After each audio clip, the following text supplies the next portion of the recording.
You're tuning into Black and White Sports on YouTube. The no-holds-barred truth on sports. The main event starts now.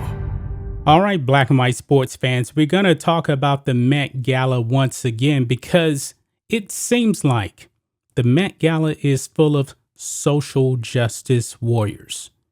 We already talked about Naomi Osaka showing up over there. And now we got to talk about an old friend of the channel. I'm pretty sure she does not like this channel whatsoever if she's ever watched our videos because we have been very, very critical of this female athlete. And I'm talking about Megan Rapinoe, a.k.a. Megan Woke Pino, somewhere along those lines. Yeah, the woman that loves to kneel for the national anthem, social justice warrior extraordinaire, probably the most woke athlete out there because it's all about virtue signaling. Well, Megan Rapinoe shows up at the Met Gala. And guys, for somebody that's so oppressed, because these athletes, these woke athletes, always talking about themselves being oppressed, Megan Rapinoe talking about equal pay, but Megan Rapinoe can show up to the Met Gala where you have to pay $30,000 to enter the Met Gala. Wow. That's some kind of oppression, folks. I don't have $30K to go to some event to be around other elites, patting them on the back, virtue signaling for the cameras. You had AOC over there talking about tax the rich. We already talked about Naomi Osaka. And you have Megan Rapinoe over there. And she was also virtue signaling once again for the alphabet community. So let's go over here, my friends, and you'll see Megan Rapinoe right here showing up for the cameras. You want to know what's funny about this too? Most of these people are all leftists, by the way, and none of them are wearing masks.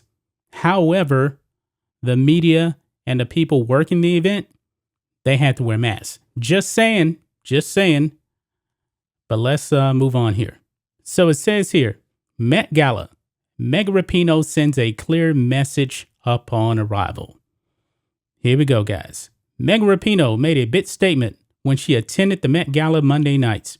The 36-year-old soccer star was seen wearing a red silk Sergio Hudson pantsuit with a blue blouse with white stars. Know what's funny about these articles? Every time you have some type of a red carpet event, man, they always go into details of what people are wearing. And usually it's pretty extreme, if you ask me. I don't believe anybody really cares, but I digress. She was also holding a purse that had the words, "In Gay, We Trust," written over it. And this is the picture right there, folks. Wow. Not in God we trust. Oh no, you can't mention God, of course, to leftists and woke athletes at that. But anyway, Rapinoe has always been outspoken when it comes to human rights and social justice. And the Met Gala was a way for her to use a big platform to voice her opinion. Well, she's been kneeling for the national anthem, Black Lives Matter stuff pretty much on every single match. If you haven't been paying attention, well, nobody really watched her anyway, so I guess we'll move on.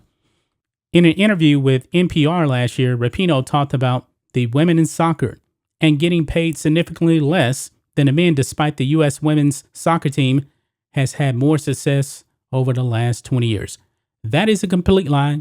A judge has even ruled that the women actually make more than the men. You want to know why? Because the women actually get benefits. The men do not. This is ridiculous.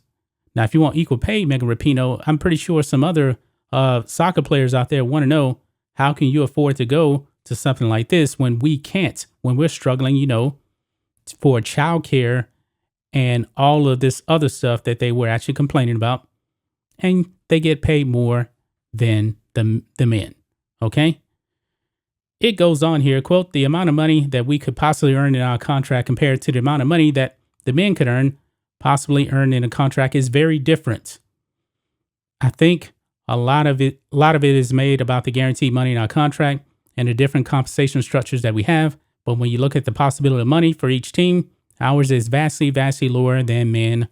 Another line. This is what you get out of woke athletes right here.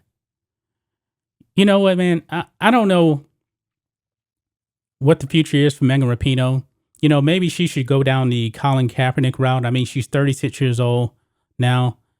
And I believe that she's getting close to the end. I mean, she's even thinking about, actually retiring. 36 years old, retiring must be nice, must be very, very nice. But we know that Megan Rapinoe is not a victim. I mean, she has endorsement deals, even though, Subway, the franchisees, want to get rid of her because she is super bad for business. Extremely bad for business. The people don't like her. They don't like her. But, the media, they love Megan Rapinoe because Megan Rapinoe fits the social justice structure. She does. The blue hair, part of the alphabet community, always talking about, being oppressed. And what's funny, guys?